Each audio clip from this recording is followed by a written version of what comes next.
Hello and welcome to another edition of the Pitt Mailbag Show from the Pittsburgh Post-Gazette. We're your hosts, Chris Carter and Stephen Thompson, your Pitt beat reporters here. And as always, you can find all of our work at the Pittsburgh Post-Gazette, post-gazette.com, all of our written work there. We also do our Tuesday mailbag episode and our post-game shows right here on your favorite podcasting apps and on YouTube. Like this video if you enjoy it. Subscribe to this channel to get all of our daily content from the Pittsburgh Post-Gazette, as well as our Pitt-specific episodes. Stephen, we got some questions. You and I just got back from Pitt's win over Syracuse, and there's some interesting thoughts out there, perspectives on how Pitt's been playing. That Pitt snapped a 4-game losing streak, getting back to a 500 ACC record, keeping themselves in tournament contention. But Yinzer Berry sends in a question saying, is the stagnant offense across the last 5 games more an indictment on the coaching or a lack of offensive talent? Without a great three-point shooter, what needs to change?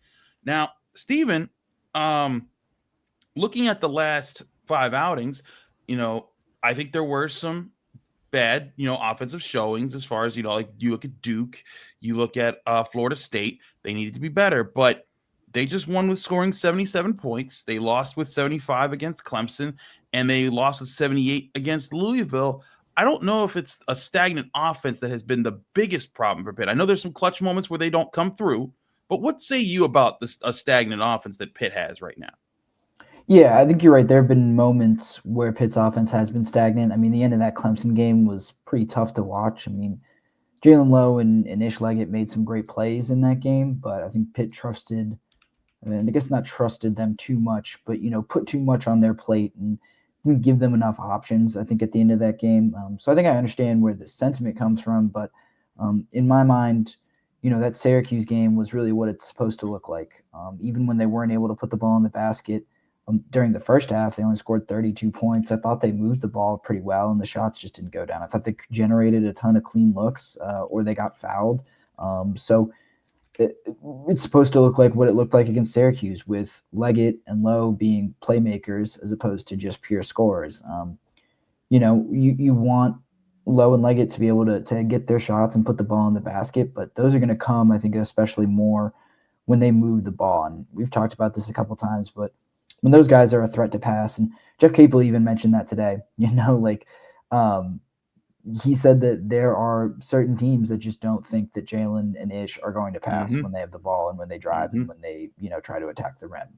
So I think the simple way to counter that is for them to pass and for them to be playmakers. And, that doesn't mean that they aren't going to get their regular volume of shots. I think it's just going to come later in the game after you're able to open things up with some threes from Zack or Damian Dunn or Cam Corhen scoring on the inside a little bit. If you are spreading the ball around, and I thought they did it really effectively. Leggett didn't have a ton of assists, but I thought he, got off the ball and moved it well, even if it didn't lead to assists or buckets right away. And then Lowe obviously had 6 assists to just 1 turnover. So I think they're making progress and getting better at it. But, what needs to change is just, I think that Lowe and Leggett can continue to be, put more of a concerted effort into being playmakers as opposed to just scoring. I think that's the thing here. And, Jaland Lowe talked about it, how teams are defending them differently than everyone else. I wrote about that after asking Jeff about that on Monday. And I do think that there's a bit of adjustment where Pitt has to understand that, hey, teams are going to do some unique things against you guys, because Jaland talked about how when they prepared for Syracuse, hey, we studied them for like several of their games. They brought out a defense that they don't use. And it seems like that's happened now for more than a few of these ACC games. So I agree with you. This is there's some adjustments that need to be there, but I don't think the offense as a whole is stagnant. I think they have some stagnant moments, and those can be in tough moments. But I also think that they're learning how to work with this and how to work around it. And you're seeing them find different ways to get the ball to Cam Corhen. And I know he's going to be a big topic for us in a second here because we got a lot of questions about him. But I think that right now the biggest thing that Pitt could use an outside shooter to just be hot and reliably so, but Zack Austin had several open looks in this game. He was 0 for 5 to start, hit 2 big ones late, in the second half to kind of bounce back from that. But if Zack hits 2 of those first half 3-pointers, it's a whole different feeling on the game. And it also forces defenses to have to honor different things. And then all of a sudden, Jaland Lowe's driving with less resistance because teams are so scared of that outside shot. So, I think the biggest thing, if there's one thing that you want to change, you want more consistency as far as finding that. And basically, in the toughest of moments, still have your eyes up to look for help because it's there and you have the talent and this talent and they know you. Yeah, a couple of things. I mean, like what you said about Zach Austin. I mean, if he shoots closer to, the 40% from three that he's been shooting all season, he knocks down two of those. That's not an unreasonable thing to say. Yeah, he's going to knock down two of those first 5 3-point attempts. Like, that was very uncharacteristic for him. The other thing is, I think you hit the nail on the head with the consistency thing. The worst part of Pitt's offense, when they have struggled, has been, these long scoring droughts that they tend to go on sometimes. And the great thing against Syracuse was they got to the line. They were able to draw fouls, and this is actually one of the better free throw shooting teams in all of Division I, especially in the ACC. So they were able to use that to kind of keep them afloat.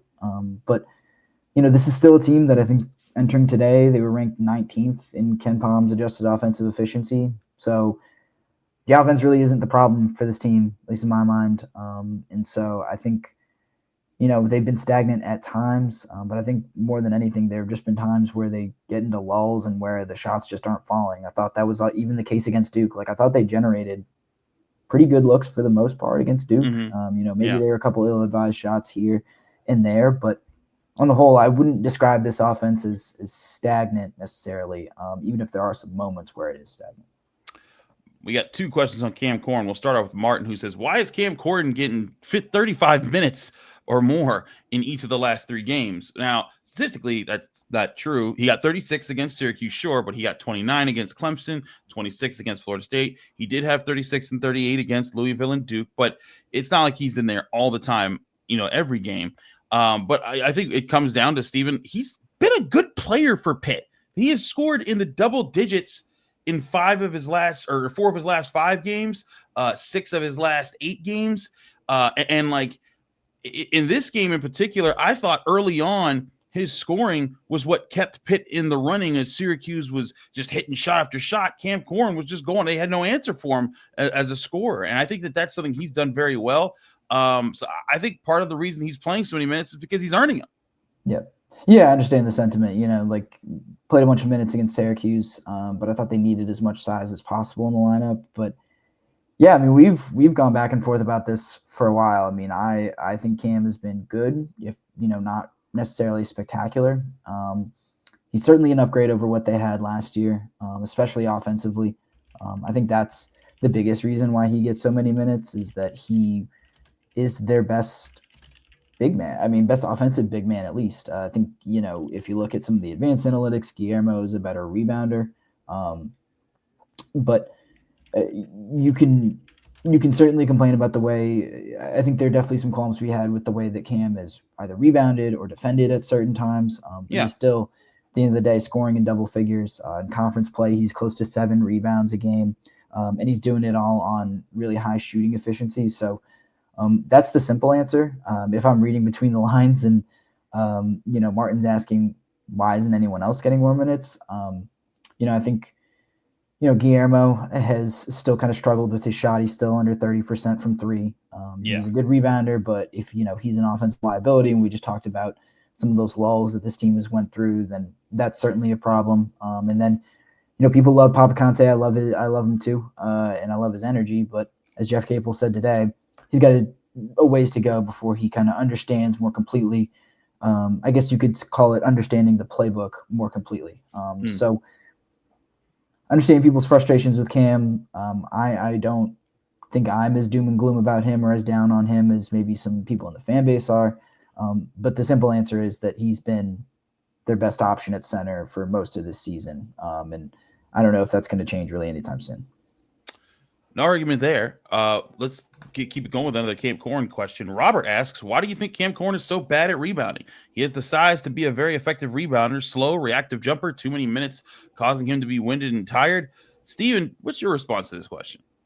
Yeah, I don't know if I would frame it this way. I don't think Cam's been, great at rebounding all year. He's certainly not, an Eddie Lampkin or a Tyler Hansborough or anything like that. But in my mind, I think Cam gets a lot of the blame for what are team rebounding issues. So this Pitt as a team is not a very good rebounding team.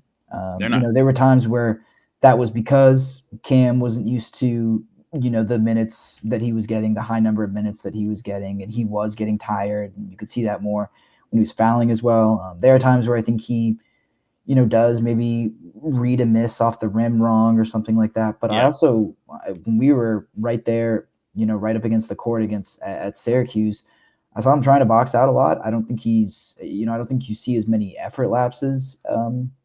But I think his teammates can help him out a little bit. When this team was more effective rebounding, like towards the beginning of the year, Leggett was getting his nose in there and grabbing, like 6 rebounds a game.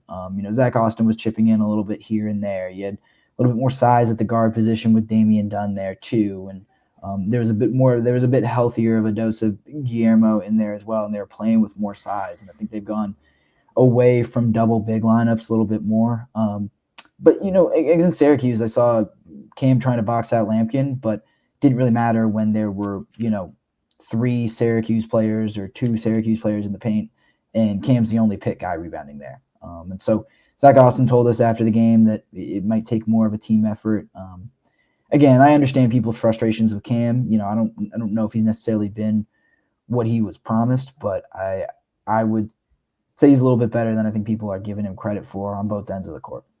I think so too, and I mean, like you said, like it's a team effort that has to happen on the rebounding. I also think it's important to remember Cam Corhen is being a traditional center for Pitt. He wasn't exactly that at Florida State. Like they asked him to move around a bit more. He's fine. I think he's still finding his legs as being the kind of big that Pitt wants him to be. So that'll be interesting to see how that continues. But I'm with you. I think that certainly, there were rebounds that he could have done better with and handled that situation. But I think that was more of a team thing than a Cam Corhen thing.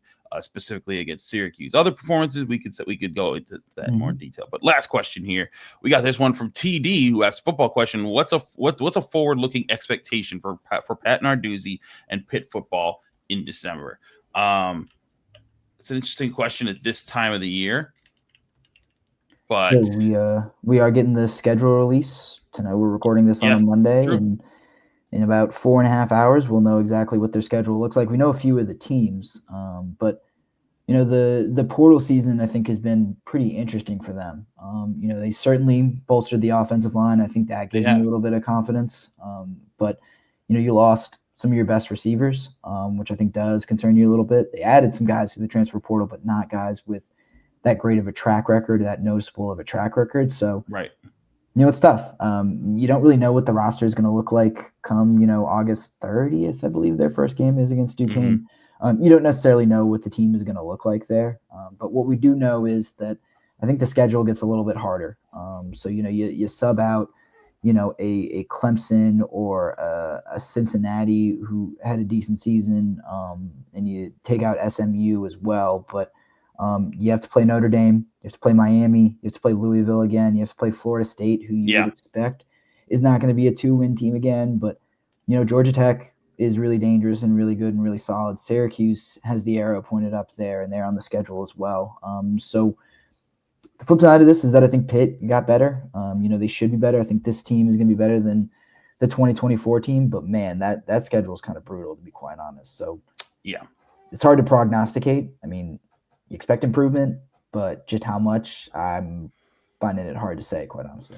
I mean, it's impossible to say because transfer portal is going to change all these teams anyways before we even get to summer camp. So I can't prognosticate what's going to happen there. I will say that this needs to be a year where Eli Holstein and Cade Bell light it up the whole year long and prove to be a formidable opponent. They do that, then I think they'll be solid. You'll be looking at a bowl season again, but still a long ways off before we get back into football. Lots of basketball going on. In fact, it continues tonight. If you're watching or listening to this on Tuesday, 9 p.m. tip-off. It's a blackout at the Pitt. Pitt is hosting North Carolina. Don't think this is must win, but it's a should win because you got North Carolina at home. They haven't been that good. And I think that's something that could happen there. But we'll have you covered on all of that here in the Pittsburgh Post-Gazette from Chris Carter and Stephen Thompson. Thanks again, everyone, for tuning in. Thanks again for everyone who asked questions. We'll be back next week with another mailbag episode right here on the Pittsburgh Post-Gazette.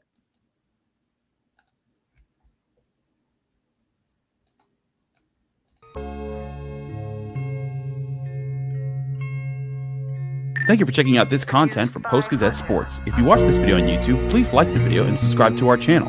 For all of the sports coverage the Post-Gazette has to offer, visit post-gazette.com.